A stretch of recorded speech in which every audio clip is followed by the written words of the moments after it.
As a Christian, I'm very familiar with a telling passage in the account of the trial of Jesus before Pontius Pilate.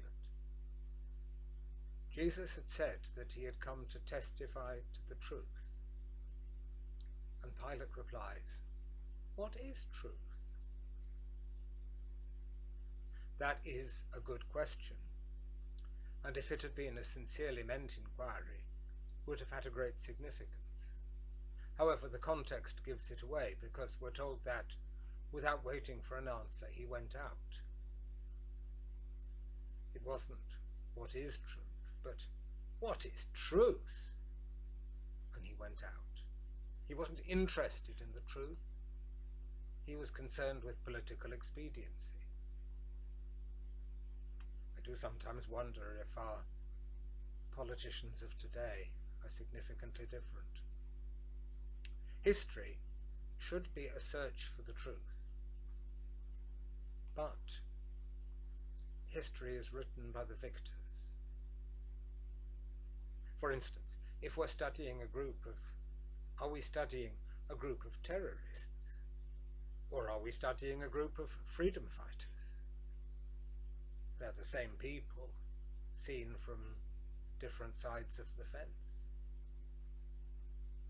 In my school days, our history course ended with the end of the Boer War, and I remember asking why was this, and was told that anything later than that was far too recent to be able to be fully understood. But even in our shallow study of the Boer Wars, there was no mention of the British invention of concentration camps, or the policies of the then British government, which some have called genocidal. In my school days, in the 1950s and 1960s, what happened to Coventry was an atrocity, a disgrace. What happened to Dresden, of course, shortened the war, and therefore was perfectly acceptable. And even when we agree the facts, the language we use about them colours our understanding of them. The study of history must first be to uncover what the facts are. But what follows is just as important, in which we must try to be as objective as possible in reporting those facts. But the truth is that the very language that we use reveals our lack of objectivity, which is inevitable because of our humanity. In contemporary terms, for instance, one could argue, was a particular gathering a work event, or was it a party?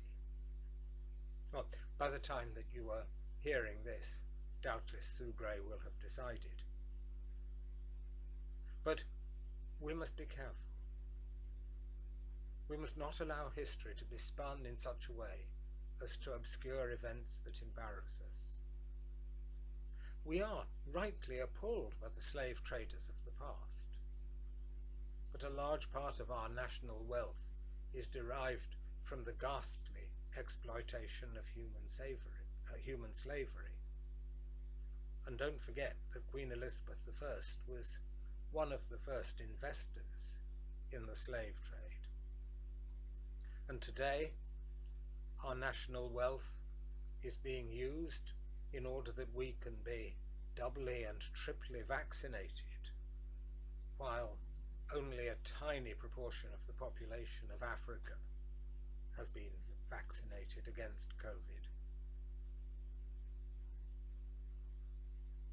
Are we better in our treatment of Africa now than we were in the 17th century?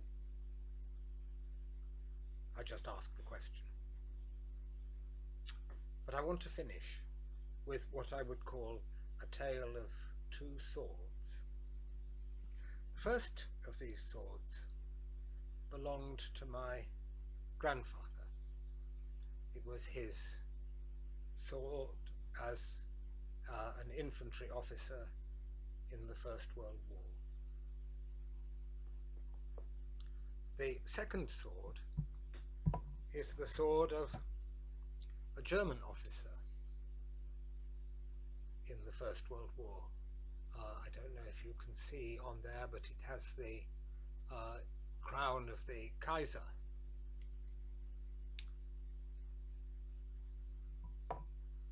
My grandfather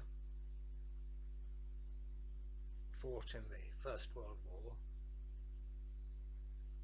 After his wife, my grandmother, died, he married again, and my step-grandmother was the widow of someone who had been an officer in the German army in the First World War.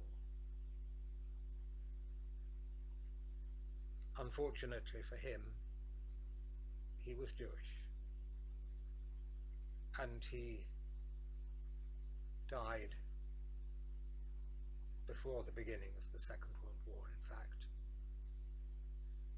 And my step-grandmother, as she was to become, was able to escape from Germany together with her daughter, and later on, as I say, married my grandfather. But these two swords used to sit in the hearth of their home,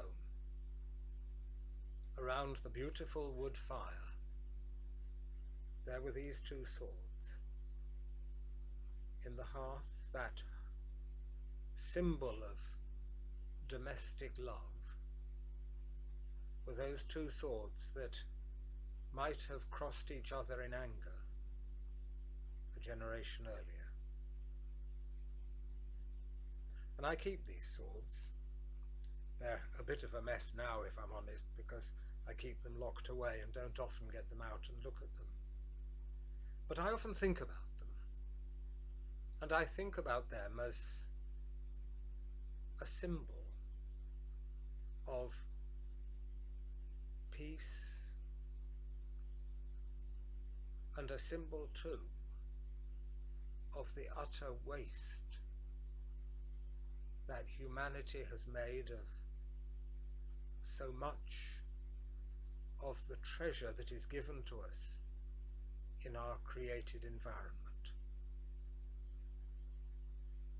The metals that have been beaten into the shapes of the swords designed for the killing of people could have been put to so much better use.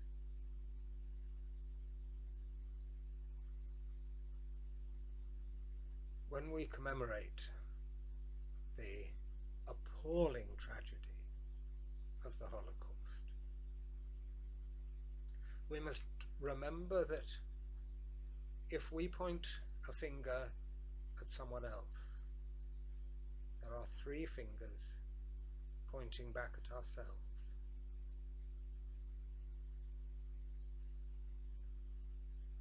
We have done appalling things in the history of our nation. Just have appalling things happened in the history of other nations.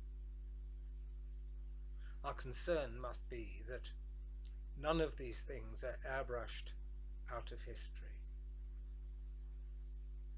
but that they are honestly faced. The truth of them is acknowledged, and we are able to say, as we say every year on this Holocaust Memorial Day,